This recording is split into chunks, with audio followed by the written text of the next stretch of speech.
السلام عليكم، مساكم الله بالخير. يا أخي في موضوع هالأيام منتشر بين لعيبة الأندية ذا العبنت، كل يوم عبد متضارب مع واحد في المطار وفي السوق وفي الشارع.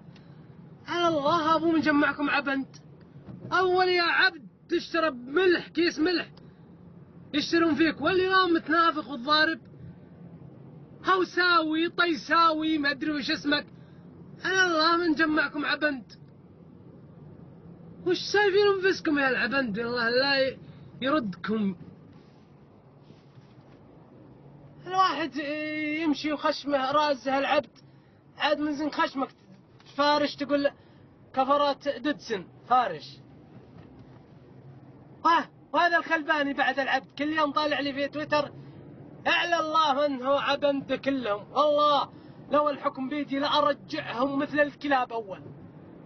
هذول ما ينرفعون ولا ينشد فيهم الظهر. العبد عبد، عمر العبد ما جاء فيه خير. بسم الله الرحمن الرحيم.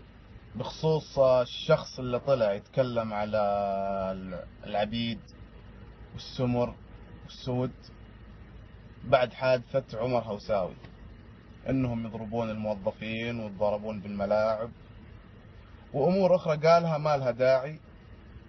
اعتبر انا شخص جاهل، بس الجاهل ذا يبيله تأديب، يبيله تأديب. مثل النوعيات هذه عندهم قصة بحياتهم مع اللون الأسمر أو اللون الأسود. ممكن عنده عقدة من الخوال. ليش؟ هنا السؤال ليش؟ يا إنه صغير عانى من الخوال، بمعنى مطيرين جوه، مفهوم مطيرين جوه، حلو، ما في غيرها، هي واحدة مطيرينها وخلاص، هو زعلان ليش؟ مدري. ثانيا كلمة عبد يا عزيزي ليست للشخص الأسود أو الأسمر فقط، فهناك عبيد بيض، فهناك عبيد بيض. فأنت ممكن واحد من العبيد البيض، وش دراك؟ صدقني أنت لو تشوف شخص أسود أو أسمر قول له أنت عبد، بس قل له أنت عبد، وأبي أشوف مقطع بعد ما تقول له أنت عبد فقط، أبي أشوف وجهك بس. سلامتك.